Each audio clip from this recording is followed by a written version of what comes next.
Oi pessoal, aqui é a professora Bruna. Hoje a gente vai falar sobre a matéria de eletiva 2, que nada mais é que uma complementação na área de linguagens da matéria de língua portuguesa.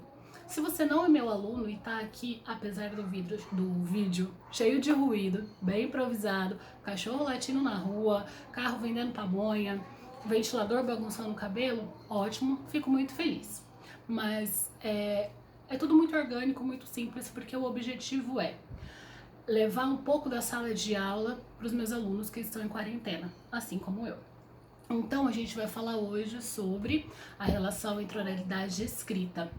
Eu vou ler um pouco do texto que eu passei, o texto de apoio, e conversar, mostrar alguns exemplos em alguns livros literários que eu separei, alguns livros que eu gosto muito. Ana Terra, do Érico Veríssimo. Corda Bamba. Gente, esse texto é minha paixão de infância e até hoje. Eu amo o que as pessoas chamam de literatura infantil ou infanto-juvenil. Tinha um professor que falava bastante sobre isso, que ele não considerava que existia literatura infantil. E eu concordo plenamente. Mas esse é assunto para um outro vídeo. E o dramaturgo que vocês sempre vão ouvir falar nos nossos vídeos, Plínio Marcos. Vamos ver um pedacinho de Dois Perdidos numa Noite Suja. Eu acho que vai ser esse. Eu gosto muito dessa peça. Por quê?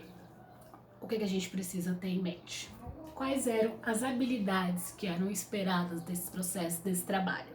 Primeiro, reconhecer a necessidade de dominar a norma padrão, que representa a variedade linguística socialmente prestigiada, sem menosprezar as demais variantes. Empregar as normas ortográficas vigentes, que foi o que a gente teve um pouquinho de mais dificuldade, mas tudo se resolve. Não tem pressa, cada um no seu tempo, e a gente vai trabalhando junto e aprendendo junto. Analisar, interpretar e aplicar recursos expressivos de linguagem, relacionando textos com seus contextos, mediante natureza, função, organização, estrutura das manifestações de acordo com as condições de produção e recepção. Então, olha só. Primeiro, reconhecer as necessidades, dominar a norma padrão, blá, blá, blá. Já estão cansados de ouvir isso. Vocês precisam dominar a norma culta, a norma padrão da escrita. Mas, gente, a norma padrão, ela não é só para escrita, ela é para oralidade também. E o estilo informal da linguagem, ele não é só para oralidade, ele também pode ser utilizado na escrita. E a gente vai ver isso com a ajuda dos textos literários. Então, daqui a pouco eu vou abandonar esse computador que eu tô usando aqui pra dar uma geral com vocês. Mas primeiro, eu quero falar aqui, o texto de apoio que eu enviei para os alunos, eu vou deixar disponível, é um texto retirado do portal do professor.mec.gov.br e ele foi escrito pela Marta Pontes Pinto. A fala é diferente da escrita, tá? Eu fiz uma pequena adaptação, retirei algumas partes, deixei o básico para compreensão dos meus alunos. Ela vai começar aqui. A fala e a escrita são modalidades diferentes da língua.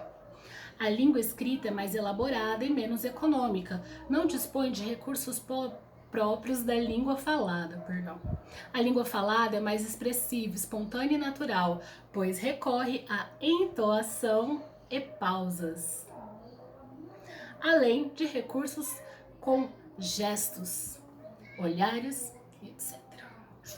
Então, quando eu estou falando, eu posso me movimentar, eu posso falar, eu posso olhar sério. Por exemplo, se eu estou usando sarcasmo, eu preciso ter isso muito claro na minha linguagem escrita, para a pessoa compreender que é sarcasmo. Agora, se eu estou conversando, e aí minha mãe olha para mim e fala, bonito, hein? Só pelo bonito, hein? Gente, você já sabe que não tem nada de bonito aí, que não tem nada de certo, que não tá ok, não tá ok mesmo, nunca esteve. Então eu tenho essa facilidade na fala. Por que às vezes quando você está conversando com alguém no WhatsApp acaba virando uma briga ou tendo algum problema? Você já passou por uma situação que você estava no diálogo e acabou gerando um conflito porque a pessoa entendeu algo diferente do que você quis dizer. Porque o que você quer dizer não significa que é o que o outro vai escutar. E eu não tô falando isso só de questão de interpretação, mas também de um texto coerente, um texto bem escrito. Uma vírgula muda tudo. Não é mesmo? Existem até memes sobre vírgula. Pessoas que morrem ou são assaltadas ou... Eu vou procurar alguma coisa depois, se tiver ele vai aparecer na tela pra vocês. Se ele não apareceu na tela nesse momento é porque eu não encontrei nada ou não deu tempo de editar. Então, aqui, sabemos que o meio de expressão de todas as línguas humanas é o som produzido pelo aparelho fonador, mas a maior parte dela, no entanto, possui um segundo meio de expressão, a escrita. Sua origem é no Oriente Médio há cerca de 5.000 anos e, como meio, ligou-se desde o início à prática dos desenhos. Apesar disso, há inúmeras línguas no mundo que não dispuseram e nem dispõem de registros com caracteres impressos e significativos. Ok? Não tenho nenhum exemplo para dar sobre isso. Eu teria o contrário. O japonês, por exemplo, que tem recursos escritos até demais. Gente, são tantas variações, né? Que eu não dou conta nem de imaginar como que uma pessoa aprende aquilo. Mas as pessoas aprendem. E parece tão simples. Mas meu cérebro não foi predisposto a isso. Bom, o texto de apoio vai falar da diferença entre o texto falado e o texto escrito de uma maneira bem superficial.